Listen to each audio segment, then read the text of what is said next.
पूरे दुनिया के लिए एक राहत की खबर है कि अमेरिका, ईरान और इजराइल के बीच चल रहा युद्ध 15 दिनों के लिए शांत हुआ है।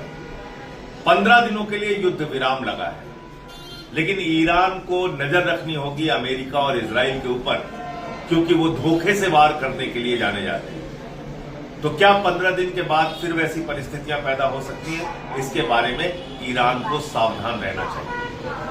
दूसरी बात, इस पूरे शांति समझौते में, इस पूरी बातचीत में कौन सा देश उभर के सामने आया जो एक आतंकी देश है, जो अपने देश के अंदर प्रशिक्षण शिविर देता है आतंकवादियों को? पाकिस्तान वो शांति दूत बन गया। इसके पीछे की वजह क्या है? हमारे प्रधानमंत्री नरेंद्र मोदी की अनपढ़ ही खीखी वाली विदेश नीति, एक ही खीखी जबरन गले पड़ो वाली जो विदेश नीति है, उसके कारण से आज भारत अलग थलग पड़ गया है। अमेरिका ने आपका अच्छा उल्लू बनाया मोदी। पहले आपको इजराइल भेज दिया, वहां आप 2 दिन पहले गए और मेडल पहन के आ गए, और उसके बाद ईरान के ऊपर हमला कर दिया। क्यों आप भारत की प्रतिष्ठा को दुनिया में गिराने का काम कर रहे हैं? यह सवाल देश आपसे पूछ रहा है। क्यों आप ऐसे काम कर रहे हैं जिससे देश की प्रतिष्ठा गिरे?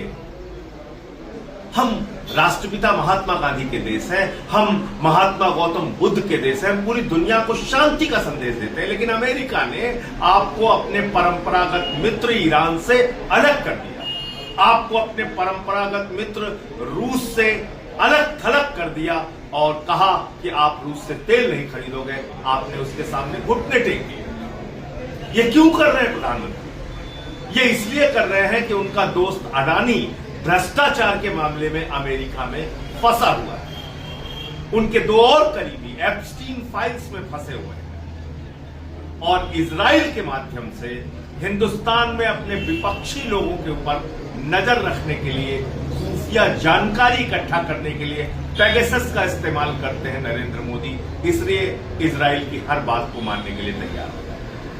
अरे आप हमसे लड़िए ना, विपक्ष के लोगों से जितना लड़ना है लड़िए, लेकिन देश के प्रतिष्ठा को चोट मत पहुंचाइए। आज एक आतंकी देश वो शांति दूत बना हुआ है, और जिस देश ने पूरी दुनिया को शांति का संदेश दिया, आपकी गलत नीतियों के कारण नरेंद्र मोदी जी, आपकी अनपढ़ ही खीखी और जबरन गले पड़ो की विदेश नीति ने भारत को आज अलग थलग कर दिया। यह हम सब के लिए बहुत दुख और अफसोस की बात है।